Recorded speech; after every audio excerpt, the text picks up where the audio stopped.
Let's pray.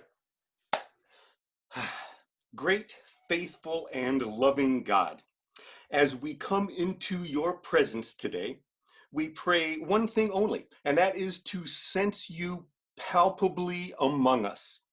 Help us realize your presence in each of our spaces today. May you uplift and enlighten us, and may you help us recognize that your presence with each of us as individuals is connecting us together as part of your indivisible whole. We pray for this recognition and awareness, and that it inspires us to loving and inventive conversation in the manner of our Rabbi, Jesus Christ, in whose name we pray. Amen. Amen.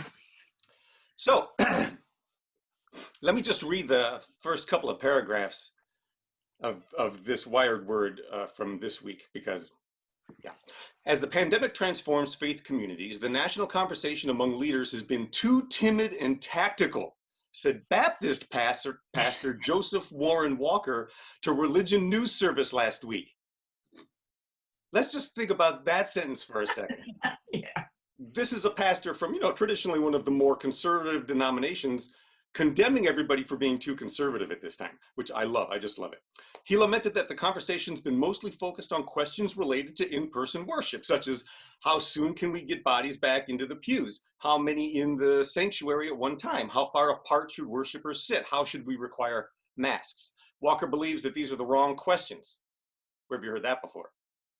Instead, he urged church leaders and members to wrestle with issues such as, how do we transition fully and faithfully to virtual worship? How do we reintroduce in-person worship as part of a rich virtual experience once the pandemic is over? And most importantly, what can COVID-19 teach us about bringing people to God no matter where they are or where we are? He's convinced that physical and virtual worship must coexist in churches that are faithful and relevant both today and tomorrow. I think, part of the reason that I've been spending so much time with these passages about exile, I think, are because some of the lessons that COVID-19 is teaching us, to me, really parallel the exilic periods in the Bible when when people were just suddenly shocked out of their complacent relationship with whichever society they were in, where we don't really talk about the ills of it. We just kind of go about our business every day. And then something comes along that causes us to live completely differently. It really does exile us from everything we've known before. And we have to figure out how to deal with that. And this is what we're doing today. I think that, obviously, that I agree with everything that he said. I think it's obvious that virtual church is here to stay. I think that I doubt that in the future, many churches will be this hybrid thing, because what the discussion's been in our church too is how soon can we get back, to which I've been saying, why would we even do that? It's just a silly thing to do. And I think the idea of this hybrid thing is also probably not going to pan out in the long run. I think you'll have churches that are physical, that probably broadcast whatever they do physically, but it's no more than just putting a camera in to broadcast it. And I think you'll have churches that are virtual, who are really trying to be virtual communities like we are, where we're getting together to talk to one another, to worship together, and to even discuss what this is and what this style looks like, and what it could be in the future. There will probably be maybe some hybrid paradigms, but I think that when churches try to do that, they're going to quickly realize how difficult that really is to pull off. Just conceptually think about having a physical audience and a virtual audience and trying to blend them into some sort of holistic thing. I mean, just from the point of view of having microphones for people to speak into, it takes a lot of consideration, So I think that we will still have physical and virtual churches. I'm not sure that the twain will meet that often, other than for special occasions. But that's my opinion. What do you all think about this concept? And I think the main idea, which is that going online helps us open the doors to a wider community. Let's start there. Barbara, please. I just want, an opening comment would be, your name's written all over that, Michael. I did not write that piece, but I did enjoy reading it. And that's it. Do you think virtual worship has the potential to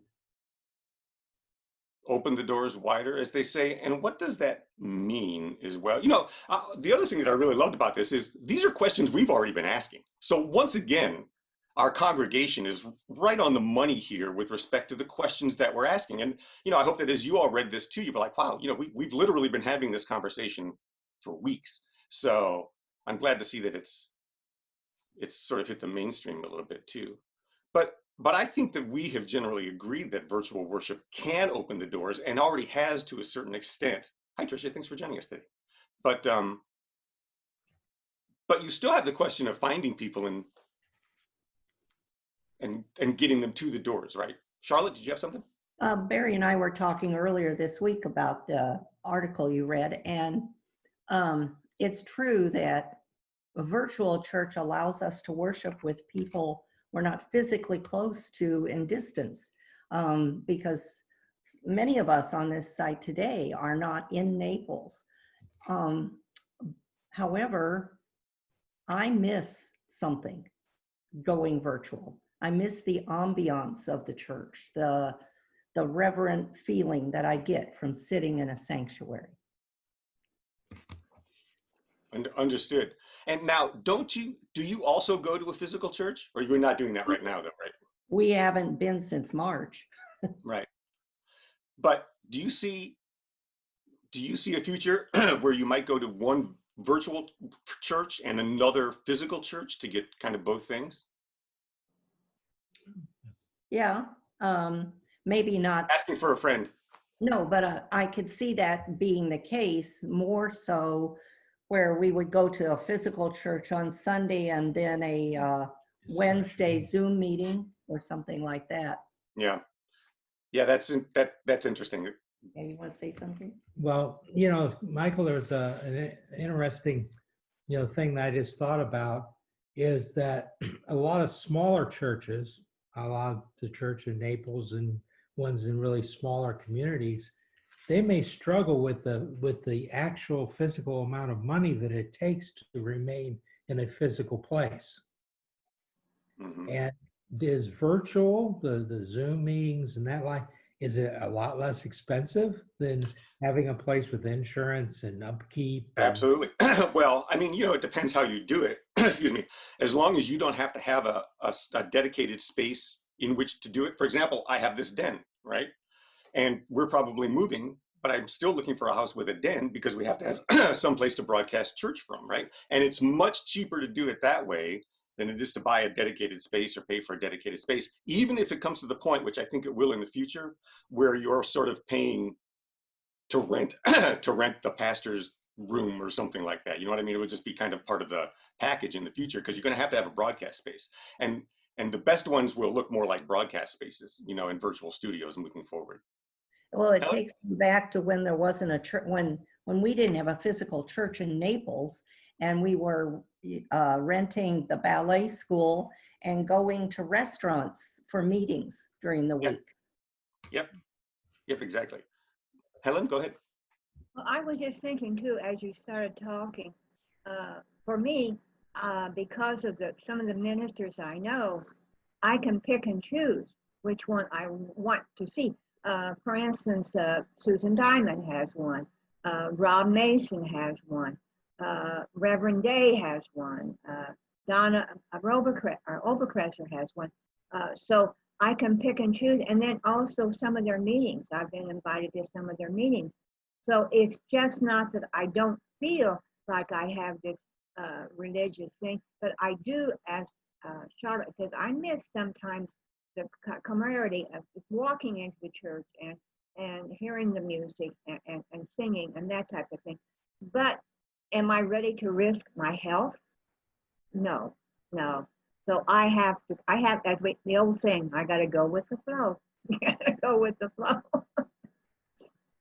Right. It's so true, Helen, and we adjust to make do with what we have, right? Just again, like the Jews in exile, we have to adjust for this new period, for this new place in which we live, and remain faithful to God while we understand that God is showing us all sorts of new ways to be the church and to be religious and to be faithful and to be community as well, you know, and it's difficult for all of us. You know, we started the food pantry up, and so I was at church a couple days this week, and it was both wonderful and horrifying. So, you know, it's a little bit of both, because there's people around and it's great to see everybody again, but at the same time there's people around, and you know, it's interesting.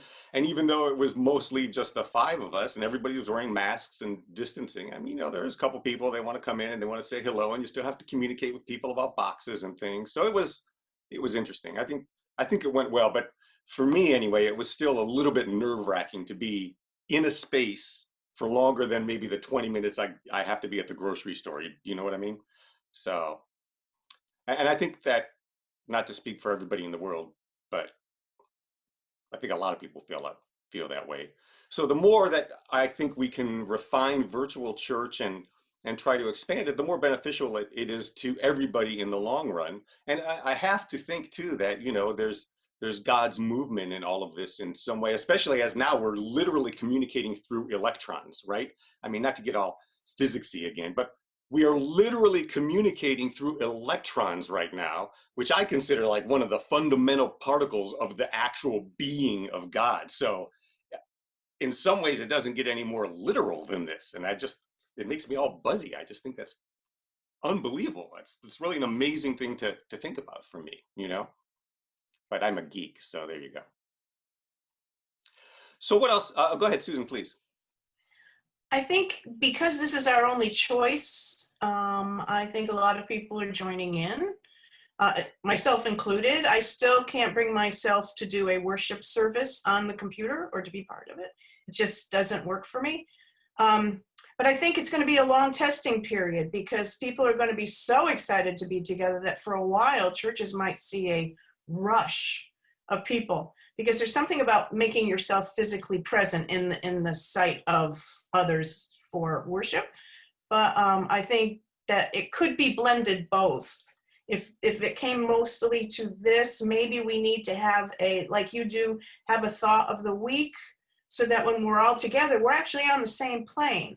Or something we could do outside of our house that brings our worship back here. So I think it's so open to so much, but it's going to take years to figure out what people are really starting to discover.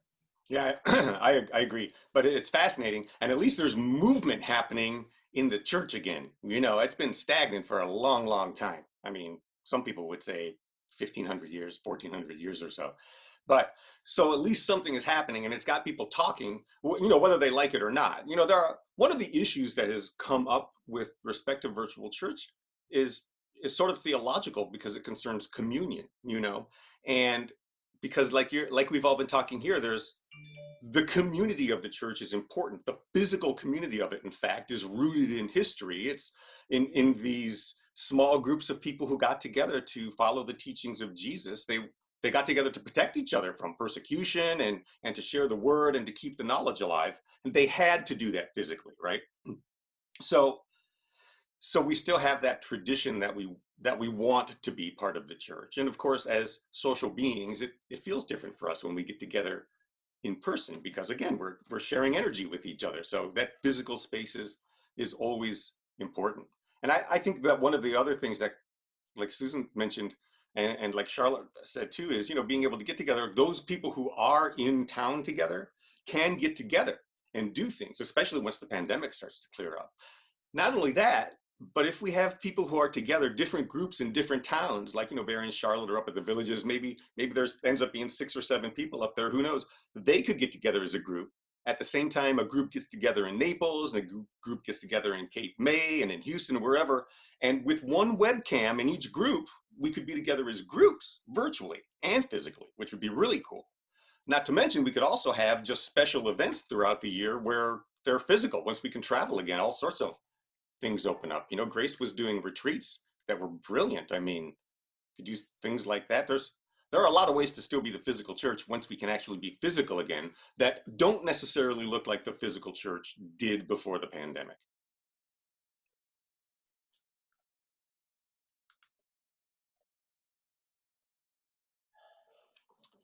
So one of the questions, go ahead, Hugh, please. I think what you just said leads to several votes for Zoom.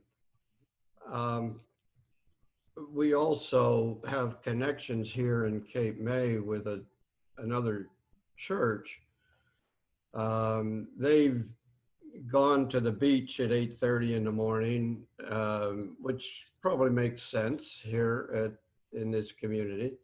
But then they have, which they broadcast. But I find the one-way communication of Facebook or YouTube, it certainly isn't like this, where we can talk and discuss with each other. So I really think that churches need to think about that. I really feel that that's the one-way communication, to me, makes it too much of a spectator sport, and you're really not a participant. But I at least my feeling is that in a worship service where we're discussing and where there's opportunity for feedback, that does develop community, and that is keeping the community motif alive. I know that some churches that are broadcasting are also then doing separate Zoom style meetings throughout the week for like Bible study and things like that, which, you know, really again is just a transposition of the traditional model into the digital age, because you're still doing worship exactly the same way, only now you're recording it and then putting it online. And then you're still doing Bible study exactly the same way, only now you're doing it through Zoom or GoToMeeting or something like that. It doesn't take advantage of the opportunities that these technologies present to do things a new way, which again, I would urge everybody to do, because the old way was only losing people, not attracting them. Not that this way is actually bringing them in by the droves, by the way, but I mean, part of that can just be exposure too, you know? I saw Susan's hand and I saw then Charlotte, please. Yes, there NUCC, for example, they've been streamlining for quite some time.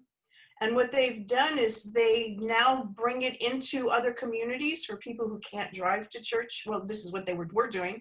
And a retired minister in that community would set it all up. They would gather together and they would actually be part of the service at the very moment. And they still were a congregation together. So once all of this virus is over, that might be another avenue of, even if you do have to just streamline, create communities that are still sharing physical energy. Well, that's the campus model of places like Grow Church and the other big churches that are in the area. They're franchises. They are literally franchises. You could go online and sign up to become a Grow Church, and they will send everything you need to do it. All you got to do is provide the building space. They broadcast everything else to you. Charlotte? That comment makes me remember when I was a graduate student at the university, and we had campus sites that were distance learning, and the students would come to a site together, and then they would be in that site listening to the professor that's on campus do the lecture. And then she could talk to them and ask them questions, and they could ask her questions. So it was similar to what you're talking about with the church option. But my second point is that here in the villages, our church does a video service, and then later in the week, like Michael was talking about, does a follow-up Bible study based on what the sermon was about. That's okay if the minister or the person who's hosting the site doesn't turn it into a lecture. So you have to be good at how to use Zoom to get people involved. And oftentimes I've gone to that Bible study and 45 minutes later we get a chance to talk. for the last 15 minutes. Oh, I So, hate that. yeah. Yeah, I mean, it is also hard. I didn't really think about that, but I mean, being able to moderate a discussion is also its own sort of unique thing. And I'd rather have discussions than lecture, frankly. If I had it my way, I would just write like a 3-paragraph sermon and then throw it open for discussion. But that makes, that can be uncomfortable too. But there are other forums that we do that in, like Intersect on Wednesdays is largely more sort of off the cuff like that. And it's its own set of challenges, but I think the conversation's important. For me, church doesn't work unless you can have a conversation, and that's why I avoided it for so long. I didn't really like going to church and just being told that it was my way or the highway, basically. Like at every church I walked into for most of my life, they all said it was their way or theirs was the only way. And, most of them only had slight differences anyway, but you couldn't really talk about it, and then certainly I couldn't talk about the things that were on my mind, which, I probably still shouldn't, but I do.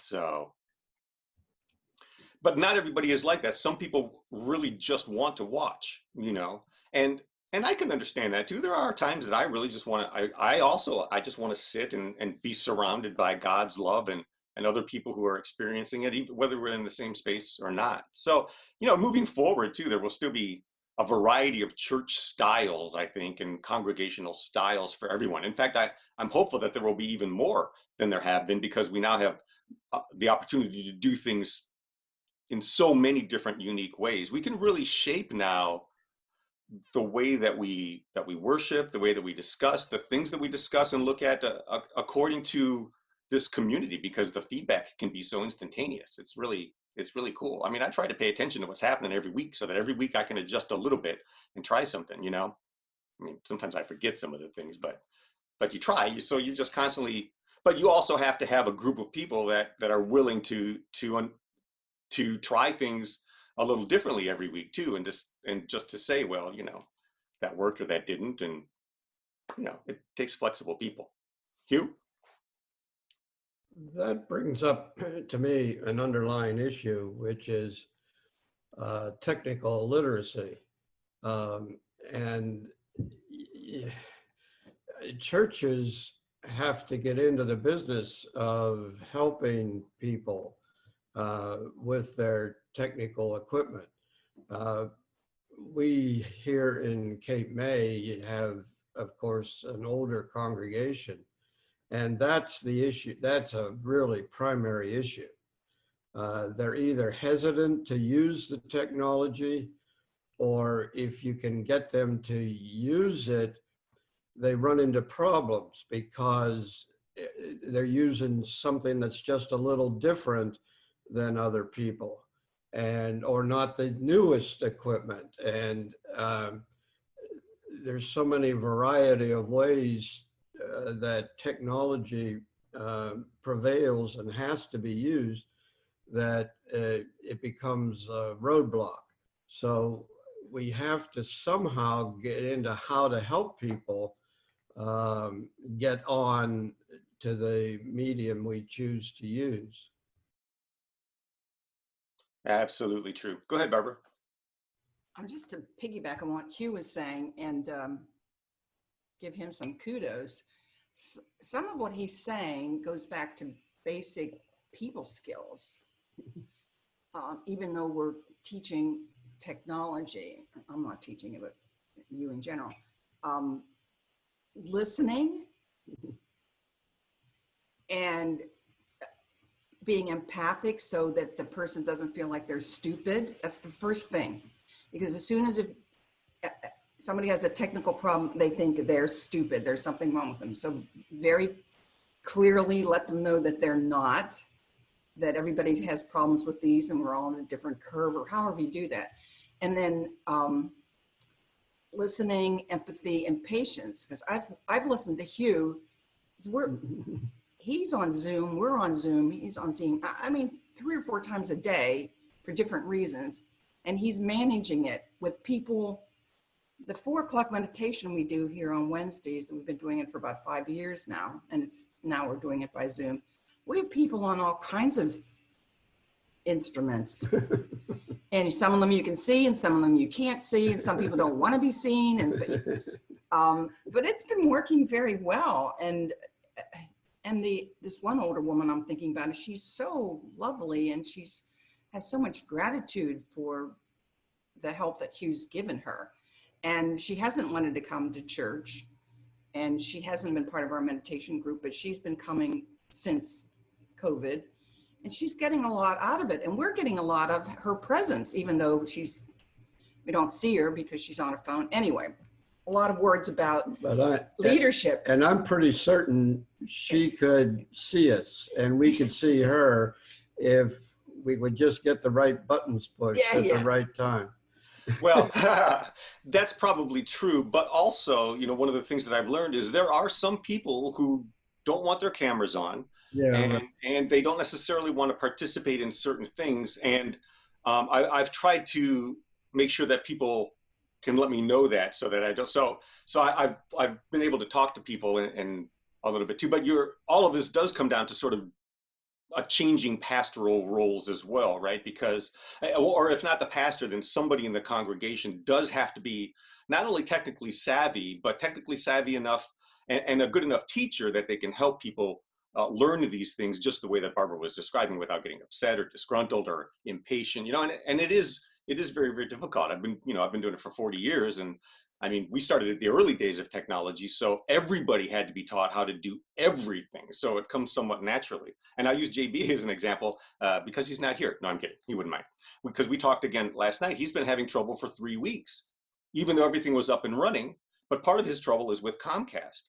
So I've been talking him through things as much as possible. But then, Comcast has had to come out and reset things, and they came and got everything working now, but they didn't put his computer back on the internet.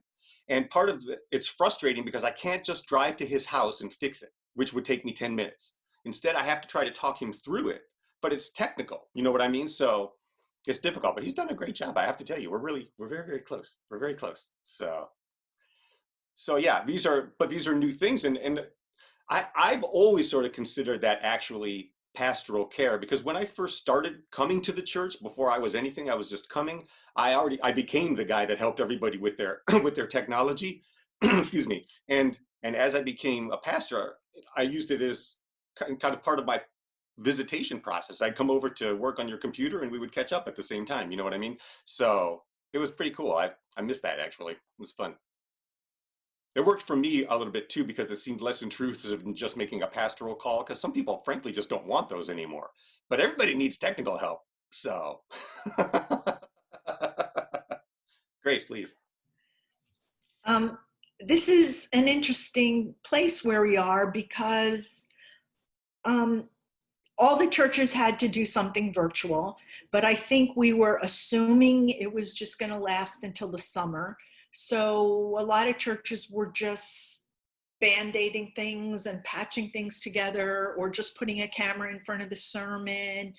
But now, especially in Florida, there's no end in sight to this thing. The virus has gotten worse. So now I think churches are like, oh, shoot, if this is longer term than just a month or two, what is the best way to engage our people? And I think we need some really creative minds, but we need some of the people that I feel are empaths, because is there a way to create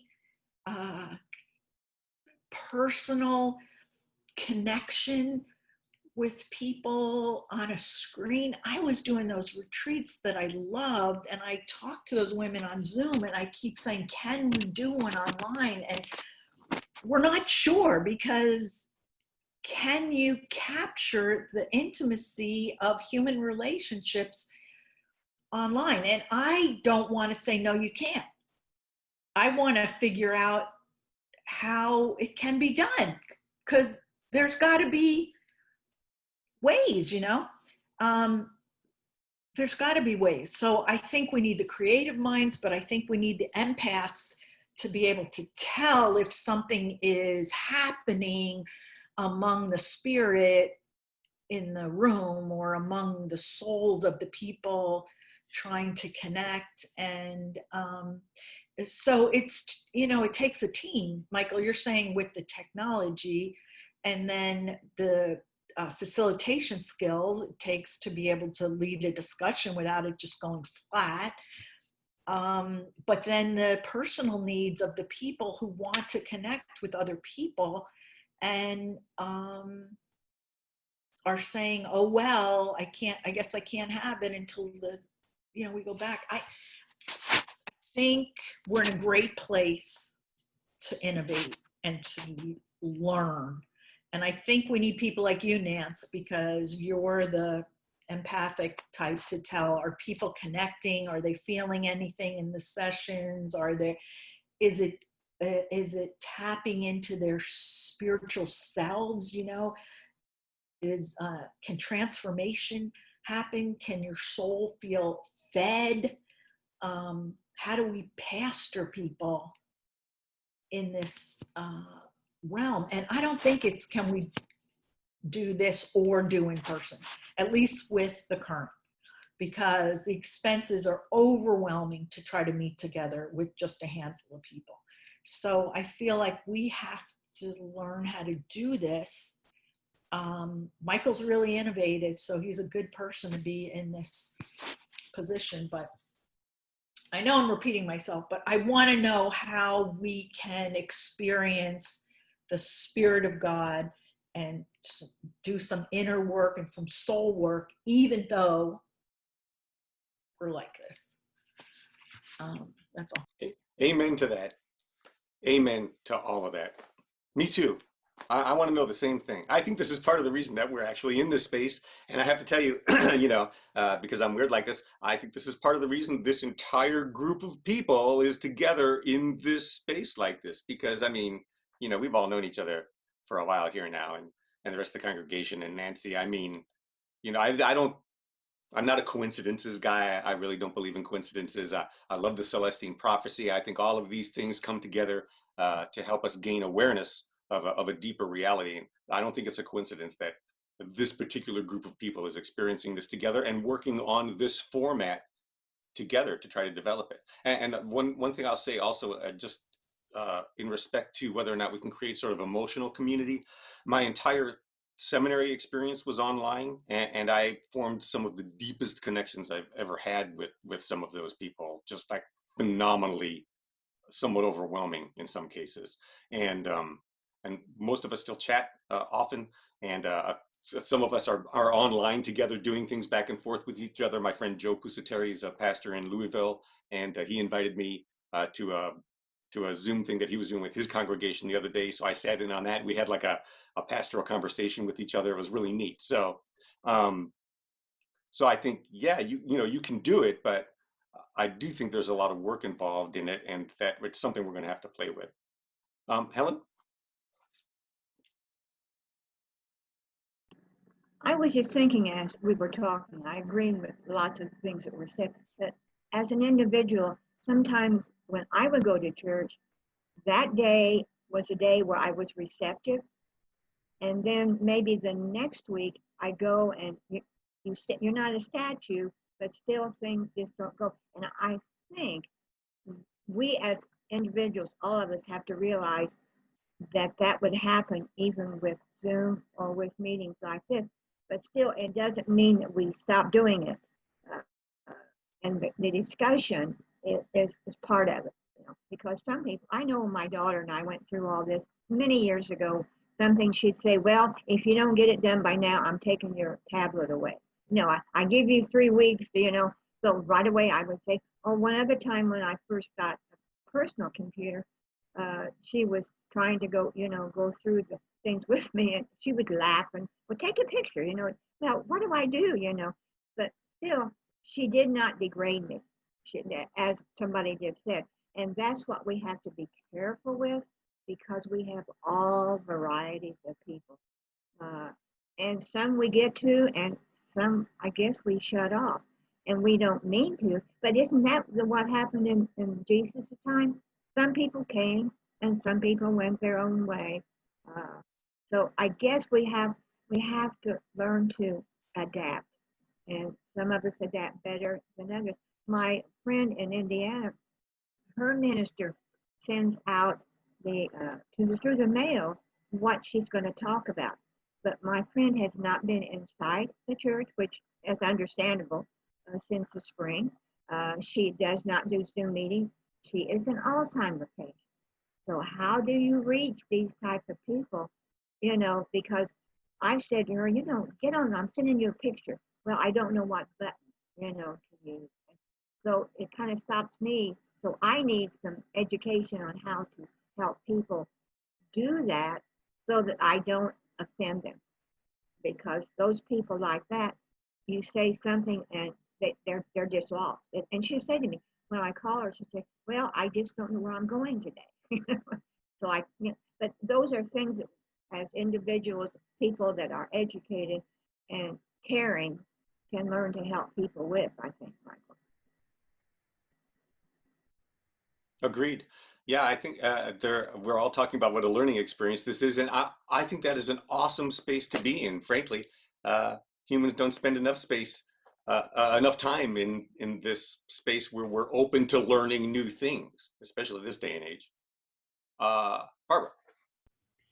Just piggybacking on what people are saying, I agree with Helen and Grace's point about we need empaths. I remember years ago in the nursing profession, when we were getting more and more technical, we talked all the time about high tech, high touch, high tech, high tech touch.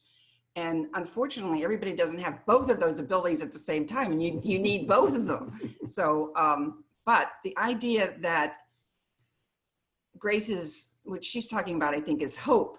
She's hope that first of all, we have to think we can do this before we will be able to do it. And the pandemic has given us the opportunity because we've had to do it. It's kind of the mother of invention. We've had to do it. But when you think about it, Michael, you're talking about your education. I'm thinking about, I taught online, one of the first people at Drexel University years ago. And we took a whole year course that they had set up where everybody, you didn't see anybody then though. Everybody was on, hundreds of people around the world, they were on to hear lectures from the best people in the world. Then there was then we were divided up into groups, small, I don't even know what we called it. We had a group and we had assignments. And then within that group, we had dyads. And then those two people would, practice techniques and stuff on each other. That was years ago we were doing that without pictures, but it was a wonderful educational experience for me to be on the other side of it. So I have lots of hope that we're going to be able to move forward in the way we are. So.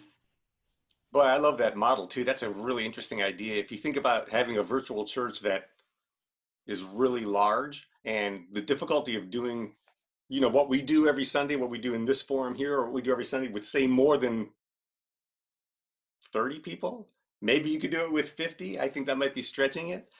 But so this idea of doing something in the large group that's less interactive, but then gives interactive assignments out for small groups to break into throughout the week I'm going to be remembering that. Don't let me forget that. Hopefully we'll need that moving forward. That's a really cool model. Go ahead, Barbara. That was Marty Seligman out of the University of Pennsylvania. He was the leader, and we were doing positive psychology, authentic happiness work. But he had the best. He had whatever he wanted, to do that. So he was very fortunate. He had developed a reputation that he could call on the best people. So. I want to go ahead, Grace, please, because I was just going to mention you because I wanted to come back to what you were saying about the emotional aspect of it too, because I'm pretty heady, and we're all kind of talking about excuse me, church as really an educational institution, because I think we all sort of look at it that way as this place that we should go for not only to feel connected and spiritual, but also for religious education of sorts, so we can share ideas with each other. But there is this emotional aspect to it as well that we have to keep in mind. Go ahead, Grace, please. Nancy, I'm so curious what you're thinking. I don't know how many people know Nancy, but she's part of a pastoral team at a big church that is not meeting in person yet, I don't think. But so here Nancy's come to this virtual thing. At some point, they're going to have to start meeting in a large group again. And are you going to miss this, Nance? Are you going to try to go to both? Are you going to try to get your church to go online? Like, because you're torn between two different things, what do you have any insight for us? Because my work is mainly with children, youth, and young adults, and I really have a lot of conversations with young adults. I was talking to one yesterday regarding this, that she just graduated from UCF. She went and got her stuff. She's going to graduate school, but talking about the relevance of church because, in Orlando, she was going to a church, but she didn't feel like for 4 years, she didn't feel the community. And we just had, she was over here one time and I just threw on one of those, I don't know if you guys ever saw like Rob Bell Numa. It's like a 10-minute springboard, right? And I showed her one of those and she's like, okay, wow, like 10 minutes. And I got so much out of all of that than I ever got, where I was. And being mindful of as we continue to evolve. So I'm always looking at the heartbeat of the young adults and the youth and their attention span, right? So it's like she really wants to be a part of a community, but yet the time constraint. So it's got to be relative and quicker. Like right now, our attention span is like less than a goldfish, they say, right? And it's getting less and less with these, I was actually reading one of an Instagram account of one of our youth. I had no idea what they were saying. It was so abbreviated. So I think it's the Grace, I think it's the both and as we continue to evolve, because it's like, like the congregation that I serve is an older congregation. And they kind of, they enjoy more like that model of just being talked to, right? So that online church where it's taped works. But as that will not work with young adults because they like the dialectical. It's like more the guide from the side, like Michael just kind of guiding the well, you're the both and. You're the sage from the stage and the guide from the side, Michael. But it's like just kind of guiding a conversation, and allowing that flow. So I think what you were just Michael just said. I think it's the both and. It's got it. But I think as one continues to evolve, the other one's going to kind of start, I don't know, dying out a little bit, because I'm just looking at what young adults that I serve, what's relevant to them, and how things have kind of got to evolve. I don't even know if I answered your question, Grace. My mind's just like. Well, you answered a lot of questions for me anyway, so thank you. And thanks for the nudge, Grace. That's good. Yeah, I think it's all fascinating stuff. Yes, Susan, hang on one second. I just want to mention the length, the attention span issue is not only about attention span, but because we now have multitasking lives. And it's been exacerbated by the use of technology and Zoom too. So we were multitasking before, now we're really multitasking. So we really only have time for quick bits of things, right? So I have discovered, I was doing this thing called Spiritual Dessert for a while, which was literally 10 minutes or less of me just doing a live Facebook wrap up of the ideas from Sunday or something like that. Those have more views on YouTube than any other video that I've posted. There's like a dozen of those. And but also our full services are there, and also our Wired Word discussions are there, and they get viewed, but not nearly as frequently as the short little 10-minute things. And I've had several comments on the shorter ones going, I want more of this. So, which, yeah, I would do more of them, but they're actually a little scary to do, to tell you the truth. So I think you'd have the courage to do them again, because they're better if they're unscripted. You know what I mean? So, but you also have to be concise. So they take a few takes. Anyway, just to comment about the attention span thing, I've noticed that anecdotally as well. But there's been a lot of research done about that too. Susan. I because Nancy and I discuss a lot every day about church and the church she works for as well as the youth. I think she's being humble here or just didn't have time to say more. But to answer your question, Grace, to Nancy about, do you see it working together? She is now going to be introducing a couple of spiritual practices through the computer. And it's all new. She's thinking them up, she's creating them, and she's finding ways. And that's going to be a great test for a large, older congregation. But we were even talking about how the congregation can then again start, becoming part of the community, or allowing people in the community to have a moment of spiritual.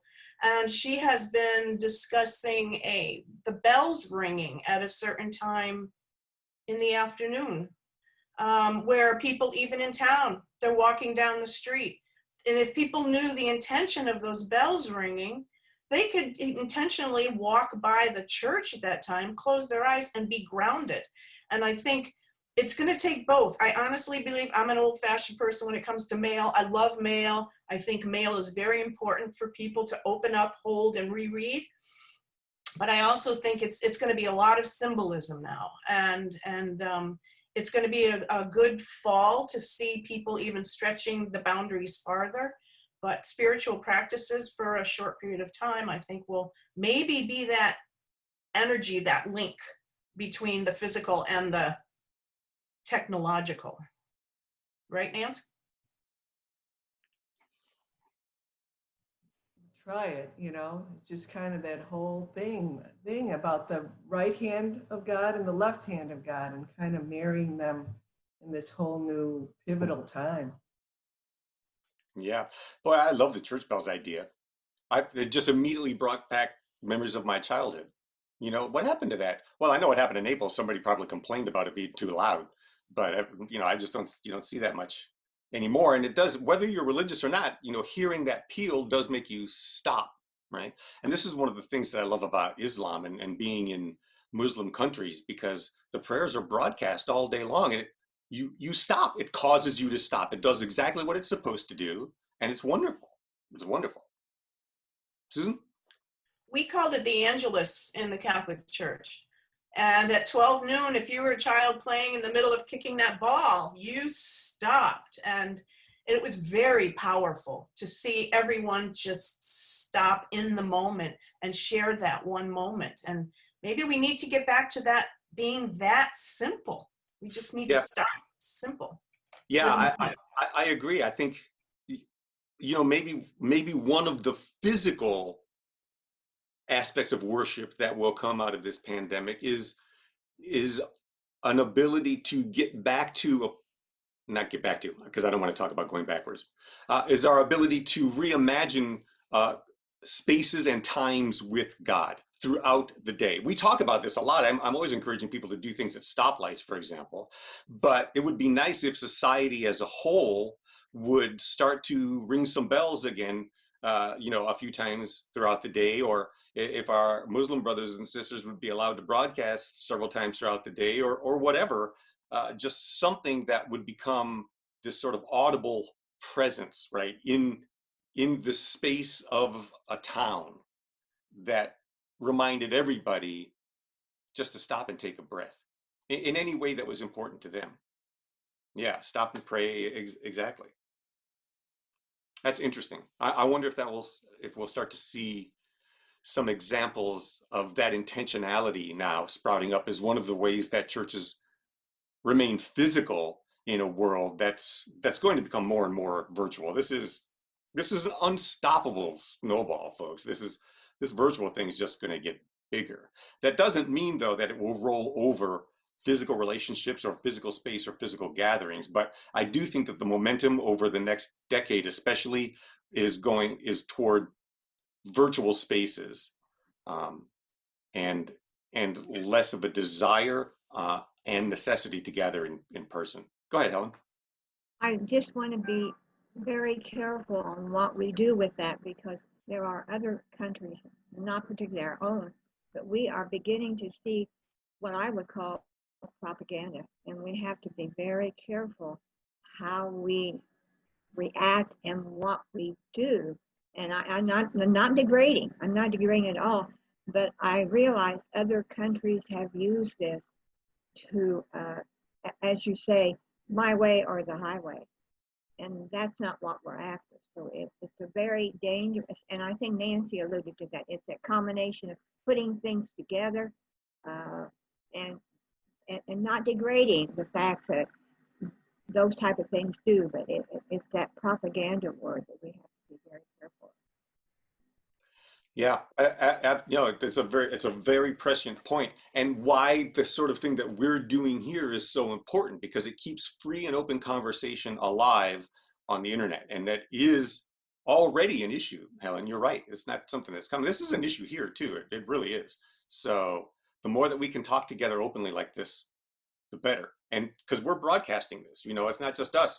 It's going out everywhere, and then I edit it and it gets published and stuff. So it's important to exemplify good conversation to people. Well, before we depart for God Connect, let's look at one passage of scripture. Let's look at a passage from Exodus 4. I'll just read it to you. The Lord said to Moses, "What is that in your hand?" Moses said, "A staff." After God revealed his divine name, Moses became anxious about how the people would respond to him. He said, "But suppose they don't believe me." And then God asked him to throw his staff on the ground. When the staff hit the ground, it became a snake. Then God told him to grab the snake by the tail, and when Moses did that, it turned back into a staff. This miracle occurred so that the people would believe that God had appeared to Moses. Well, one of the Wired Word team members wrote that the 2020 answer to God's question is not a staff, but a tablet, a smartphone, a laptop, a TV. So what is it that's in your hand that God can do something with? How can God now use the tools that we have to show that God is working through us as God worked through Moses? And I love that question because this is kind of what we've been talking about here today too, right? How can we use our modern staffs to turn them into not things that prove the existence of God or prove that God spoke to us, but I would say as a way to invite other people into a conversation with God, which is in and of itself difficult because of the word God. And I have to admit to everybody, I'm really struggling with what to say. See, you think I did that on purpose, but I didn't. But I wish I had. You know what I mean? I've had more than one person tell me they have an issue. I mean, for years, people have had an issue with the word Christian. That's fine. I can deal with that. But there is a problem with the word God and all of the sort of images it conveys as well, which makes our desire to bring people into this relationship that ignites us and energizes us so much, it makes it all that more difficult, again, because of language. So even in virtual space, we have a language problem. And there are underlying fundamentals to being religious in the 21st century that have nothing to do with physical or virtual space, but have everything to do with the way we talk to each other about what we believe and what we believe in, because words are so heavily weighted now. So part of our conversation, part of our task, I think, is going to be talking to each other, but being conscious of the words we're using, so much so that when we talk to somebody else, we say, look, these are the words that I'm using to describe these things. They may or may not work for you. I'd like to hear what words work for you, because frankly, they're just words. I think we're trying to describe the same thing. And it's good for all of us to learn new ways to describe it. Yes? So part of our task is to figure out how to use these tablets and smartphones and Zoom and our computers and all this other technology that we have now been forced to utilize to really invite people into this magnificent relationship with the cosmos that we have been able to internalize, right? Because to me, that's really what makes it awesome. I mean, I'll sit and talk and think all day long, as you know, but but it was that internalization of understanding like the totality of the conscious universe that makes me religious, I think. I think that's the difference. What do you all think? How do you share that with other people? Because every time I've been trying to share it since I was in my 20s, and everybody just looks at me like I'm insane, especially in my 20s. Barbara. I probably said this before because these same issues keep coming up because they're so important. But we have a community here that I'm in touch with when they're sick or there's a death or whatever. I'm not talking about our church community. I'm just talking about our community at home. And they are Jews, non-religious, the Duns, they went to church and they're done now, whatever. They're not, and they're certainly not interested in the word Christian because and so I've been careful about using that for a long time. And, even Jesus, because it puts you in a box. But I've never had a bad response to the word love. When something has happened, I'm praying for you. I don't say that. I usually say I'm sending love. Nobody seems to object to having love sent to them. And if I want to go a step further and the relationship is deeper, I can say that's what prayer is for me. And I just recently read something, I can't say who said it, but it made sense to me that prayer is not asking for something. You pray because you love somebody. So that word, it's a universal word. We know it's a universal word, but it gets past barriers. Yeah, absolutely. That's great. Thank you. Thanks for sharing that. What else? Other ideas about sharing love is beautiful. But then it gets in a problem when you invite them to your church, because church is a bad word too, right? I don't want to go to church. I can't blame you. I don't want to go to church either. Although actually there are times I do want to go to church. I want to be taken to church. You know what I mean? But there's a whole generation of people that don't really understand what that means. And there's a whole segment of society for whom church means pain and sorrow and hurt and being disabused. So there's a lot of work to do. There's a lot of language work to do. Susan. I think your last line just said it. There's a lot of language work to do. Maybe we need to start educating again. We need to teach people about words, the power of words or not. But words are so vast, and everybody just takes one and just bashes it, does not want to hear anything more about it. We need a universal divine dictionary so people don't see a word defined to just one organization. And I think that's because we're here in virtual. Word is like, it's what it is. It's words, and people, it could be very effective and it could be very damaging. So we need to come up with some way of educating people on words before we, lose the language completely and everybody's afraid to say divine or afraid to say, we've got to stop being so fearful and teach. Yeah, I agree. That used to be done in grade school, but what are you going to do?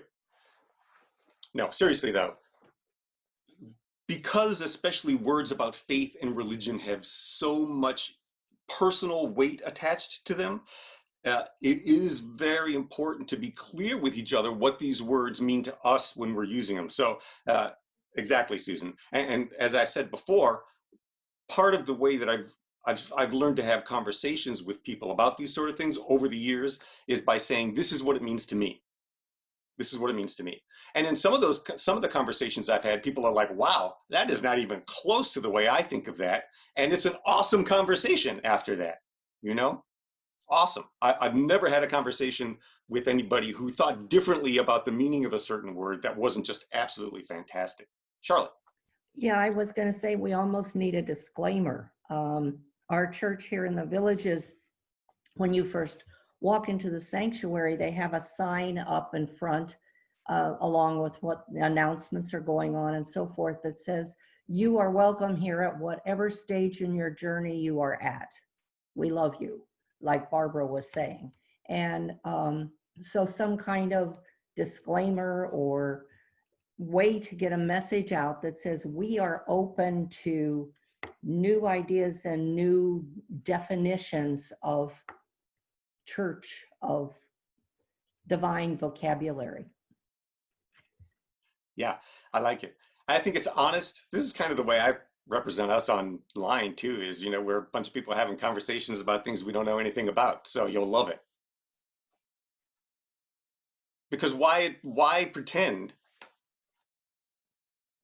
The point of the conversations is to help us each move closer to this thing that we can't even describe with words, because as soon as we put a word to it, somebody gets offended or somebody else takes it the wrong way, or, so it's best to gather together like this and have some moments of silence where we can just feel it and not have to talk about it. All right, my friends, let's take a quick 14-minute break, something like that, whatever it's going to be. About 10:15, we'll gather together again for God Connect, a service where we'll continue this discussion, but where we will actually also have plenty of time for some silent meditation, for prayer, for communion with one another. So I'll see you in just a few minutes. Thank you so much for your participation this morning. Great conversation.